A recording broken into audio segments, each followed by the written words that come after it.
नमस्कार बालदोस्तांनो. आपल्या दवणे आजींच्या सुरस कथामध्ये तुमचं खूप खूप स्वागत आहे. आत्ता गुरुवारी आपल्याकडे नाथ महाराजांची एकनाथ षष्ठी झाली. तर त्या निमित्ताने मी तुम्हाला एकनाथ महाराजांची गोष्ट सांगते. आपले एकनाथ महाराज हे शांत माणूस म्हणून प्रसिद्ध होते. त्यांना शांतीब्रह्म असं म्हणायचे औरंगाबादचे एकनाथ महाराज. ते खूप शांत होते, प्रेमळ होते, सगळ्यांशी प्रेमाने वागायचे. ते शांत होते याचा अर्थ असा नाही की ते डरपोक होते. ते ज्या राजाकडे कामाला होते ना, त्या राजावर एकदा दुसऱ्या एका राजाने आक्रमण केलं. म्हणजे आपल्याकडे मुघलांची सत्ता होती, पण त्या मुघलांचं पण आपापसात पटत नव्हतं. मुघल, निजामशाही वगैरे हे असे बरेच काही मुसलमान लोकांमध्ये पण वेगळे वेगळे गट होते. तर त्यांचंही आपसात पटत नव्हतं. तर त्यांचा जो वरचा कोण सरदार होता तो तिथे नव्हता. त्यावेळेला त्यांच्यावर दुसऱ्याने आक्रमण केलं आणि तेव्हा हे एकनाथ महाराज त्यांच्याकडे कामाला होते. तर त्यावेळेला त्यांनी तलवार काढली, आपलं सैन्य एकत्र केलं आणि तिकडे जाऊन त्या दुसऱ्या शत्रूशी ते लढले आणि आपला जो इलाका होता तो शाबीत ठेवला, एकदम सुरक्षित ठेवला. तेव्हा त्या राजाला पण खूप कौतुक वाटलं त्यांचं, की मी नसताना सुद्धा यांनी लढाई केली आणि आपला जो इलाका आहे तो सुरक्षित ठेवला. म्हणजे ते नुसते शांत होते असं नाही, तर ते शूरही होते. तर अशा या शांतीब्रह्म एकनाथ महाराजांची मी तुम्हाला आज गोष्ट सांगते. तर त्यावेळेला एक माणूस होता, तो खूप हुशार होता, खूप म्हणजे खूपच हुशार होता. संस्कृत विद्वान पंडित होता एकदम. तर त्या माणसाला स्वतःच्या विद्वत्तेचा गर्व झाला. मला संस्कृत येतं. संस्कृत खरंच कठीण आहे. आजही आपल्याला एवढी येत नाही. लोकांना इंग्लिश चांगलं येतं, पण संस्कृत येत नाही. संस्कृत खरंच क्लिष्ट भाषा आहे, देवभाषा आहे. तिला गिरवाण भारती म्हणतात.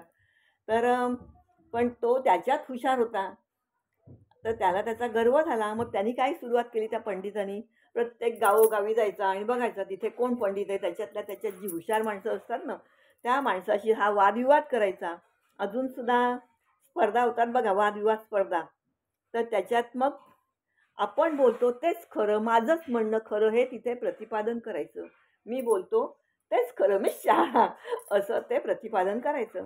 तर तसा तो सगळ्या गावोगावी जायचा आणि लोकांमध्ये मी श्रेष्ठ हे सिद्ध करायचा आणि सगळ्यांकडनं प्रमाणपत्र म्हणजे सर्टिफिकेट घ्यायचा, की नाही या माणसाने आम्हाला वादात हरवलं, हा जिंकला आणि त्याच्यावर त्यांची सही आणि ह्याची पण सही असं तो प्रमाणपत्र घेऊन जात होता. तो हिंडतोय असं करता करता तो इथे औरंगाबादला आला. तिथे हे आपले होतेच एकनाथ महाराज. त्या लोकांकडूनच त्यांना त्यांची कीर्ती कळली, की इकडे एकनाथ महाराज आहेत. ते खूप हुशार आहेत, शांत आहेत, शहाणे आहेत. हे लोकांनीच सांगितलं त्याला.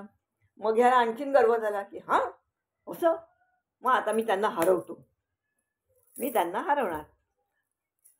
हे एवढंच त्याचं मोटिव्ह होतं. मी त्यांना हरवणार आणि तो तेच करत येत होता काम. सगळ्यांना वादविवादात हरवत येत होता.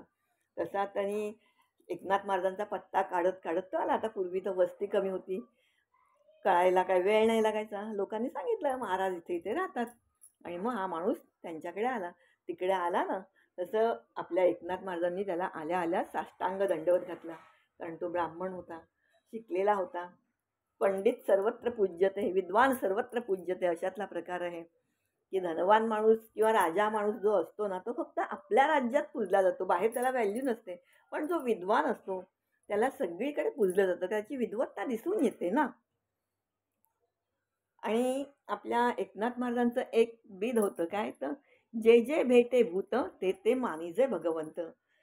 इथे भूत या शब्दाचा अर्थ घोस्ट नाही, घोस्ट नाही. तर भूत म्हणजे प्राणी मात्र. एखादा प्राणी असू दे, पक्षी असू दे, त्याच्यात जिथपर्यंत राम आहे, जिथपर्यंत देव आहे, तिथपर्यंत तो सजीव असतो. तिथपर्यंत तो प्राणी, पक्षी, माणूस जिवंत असतो. एकदा का आपल्या आतला राम निघून गेला, की काय होतं? काय होतं? राम बोलो बाई, राम बोलो. चार माणसांच्या खांद्यावरून आपली जायची वेळ जवळ आलेलीच असते. तर त्यांचं तर हे होतं, की समोरच्याच्यात म्हणजे आपल्यामध्ये जो परमात्मा आहे, त्याला ते नमस्कार करायचे. तर तसा त्यांनी त्या विद्वानाला साष्टांग दंडवत घातला. हा ब्राह्मण आहे, एवढा विद्वान आहे, शिवाय हुशार आहे, तर त्याची आपण पूजा केलीच पाहिजे. त्यांनी त्याला साष्टांग दंडवत घातला, त्याला पाय धुवायला पाणी स्वतः दिलं, त्यांनी पाय बी धुतले, घरात आला, घरात बसवलं त्यांना. आपल्या पत्नी गिरिजाबाई त्यांना सांगितलं, सौभाग्यवती यांना गुळ पाणी द्या. त्यावेळेला पद्धत होती, कोणी पाहुणं आलं तर बाहेरून आलं की ऊन बिन लागतं ना, मग गूळ आणि पाणी द्यायचं. आधी गुळाचा खडा खायचा आणि मग पाणी प्यायचं. मी तुम्हाला नेहमी सांगते, नेहमी, की आपली कुठचीही परंपरा किंवा कुठचीही पद्धत अशीच झालेली नाही. त्याला सायन्स आहे, सायन्सचा बेस आहे. आणि इथेही तेच सांगते, गूळ आणि पाणी का द्यायचं?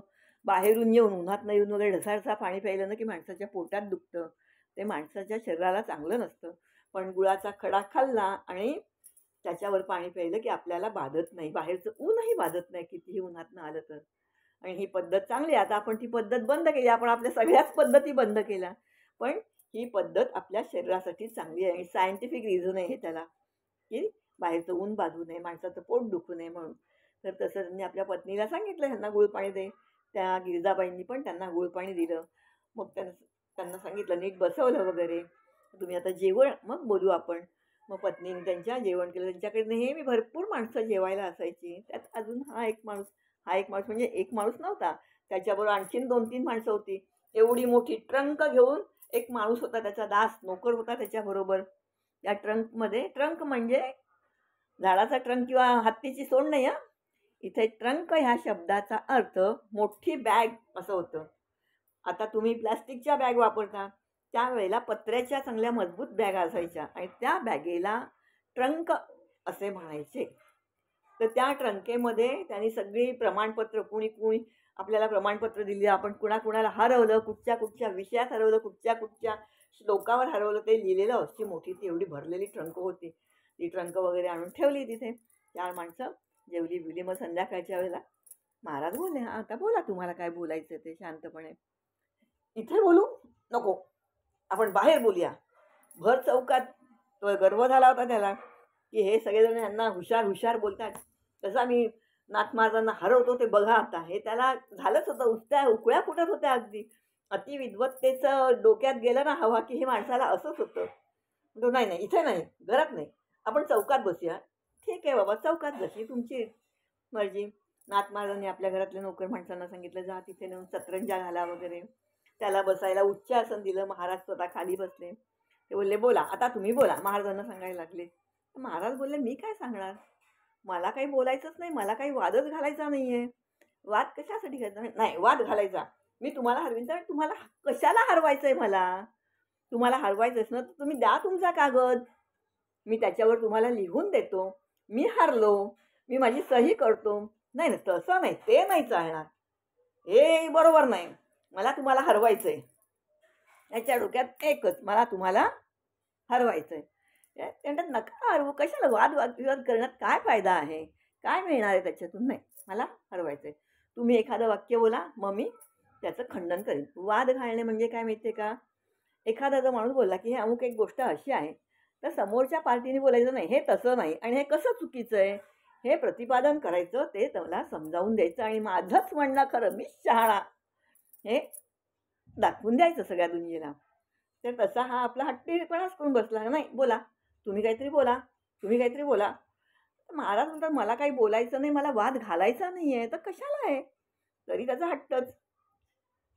शेवटी नाथ महाराजांचा नाईलाज झाला. ते बोलले, धन्य ते माता, धन्य ते पिता, ज्यांनी तुमच्यासारखा ज्ञान सूर्य प्रसविला. याच्यासारखं म्हणजे याचा अर्थ काय? धन्य ते माता म्हणजे तुमची आई धन्य आहे, धन्य ते पिता म्हणजे तुमचे पिता धन्य आहेत. खरंच सांगते बाळांनो, असे विद्वान मुलं पोटी जन्माला येणं सुद्धा भाग्य लागतं. सगळ्यांचीच मुलं हुशार नसतात. बघा तुम्ही, बाहेर सगळी मुलं हुशार असतात का? नाही. फर्स्ट क्लास फर्स्ट येणारा एखादाच कोणीतरी असतो ना.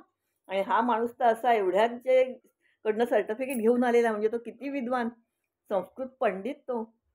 तर ते म्हणतात की तुमची माता धन्य आहे, तुमची आई धन्य आहे, तुमचे पिता धन्य आहेत, की एवढा ज्ञान सूर्य प्रस्तविला, की एवढा हुशार माणूस आहे, त्याला जन्म दिला.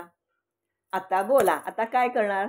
आता हे नाथ महाराज बोलले, आता याचं खंडन करायचं. म्हणजे माझी आई धन्य नाही, माझा बाप धन्य नाही, आणि मी ज्ञानसूर्य नाही म्हणजे मी मूर्ख आहे, मी बावळट आहे हे सिद्ध करायचं की नाही. आता काय बोलणार तो. त्याला कळलं की अरे इथे आपला पाडाव झाला. सरळ गुपचूप वरून खाली उतरला आणि त्यांनी नाथ महाराजांचे पाय पकडले.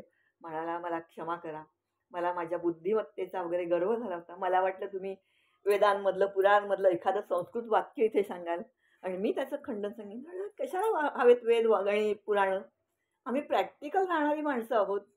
जीवनात जे आहेत ते आपण जगतोय. आता तुम्ही एवढे मोठे आहात, हुशार आहात, इतकी सर्टिफिकेट ट्रंक भरून तुम्ही सर्टिफिकेट आणलेत, मग तुम्ही हुशार नाही आहेत का? मग कशाला हवाय वादविवाद. तशी त्या माणसाची बोलतीच बंद झाली आणि तो नाथ महाराजांना शरण आला. बाळांनो, कशी वाटली आजची गोष्ट. गोष्ट आवडली असेल तर लाईक करा, शेअर करा, सबस्क्राईब करा आणि मला कमेंट करून जरूर कळवा. आवडली तर आवडली, नाही आवडली तर नाही आवडली. पण जरूर कमेंट करा. पुढच्या गोष्टीपर्यंत जय श्रीराम.